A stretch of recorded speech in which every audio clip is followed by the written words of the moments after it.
Hey everyone, we're here in Fort Smith National Cemetery, and it's pretty moving. These are all veterans here, and we were just coming in and they had a funeral for a veteran, and they've taken him to the back of the property to bury him, but it's quite a few cars, so we're just kind of watching that and just moved by that a little bit.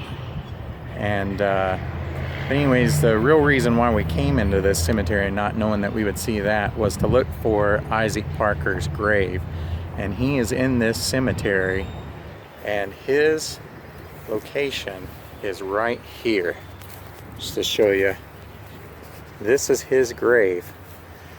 And as you can see, there's a number on the front, and they also have numbers on the backs of these.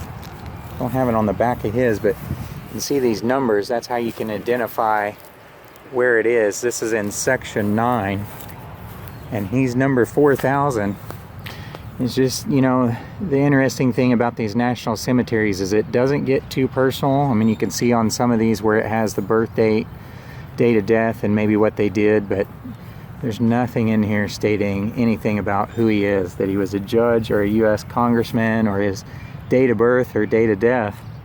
But you can see next to him is his wife, and on there it does state, you know, her birth date and date of death, and that it also has the marker number there. But otherwise it doesn't state as much as what some of these others are. But if you get a chance to check that out, come in here. Entrance to the cemetery is right over there. You just kind of swing around and park over here or something, and then you can see his marker there. So he's an important man with a lot of history here in this town, and also with the state of Oklahoma and U.S. Marshals and stuff. So if you get a chance, come in here and pay your respects to not only Judge Parker, but all the other veterans and men and women that are buried in this cemetery. Thanks for joining me. Just wanted to show you guys this one time. I mentioned that they were actually had a service member that they had taken back there, and he was over there. They are now in the process of getting ready for another funeral.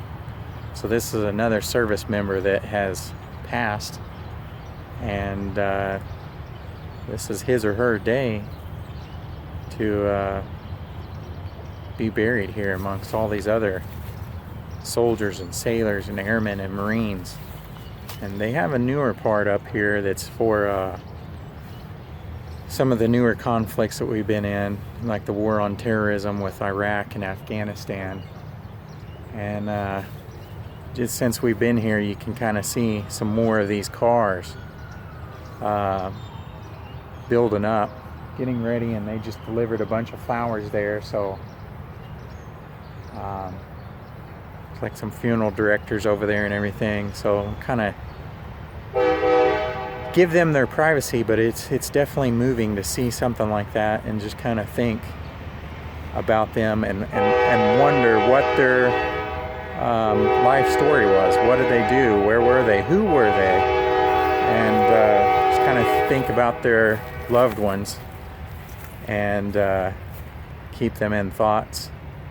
And if you believe in prayers, keep them in your prayers, and just kind of comfort them, because it's going to be a rough day for them, losing a loved one, and you bury them in here, and you know they're among great people, but it's moving to watch that, and sad and somber, all that. So just wanted to show you guys this before I left.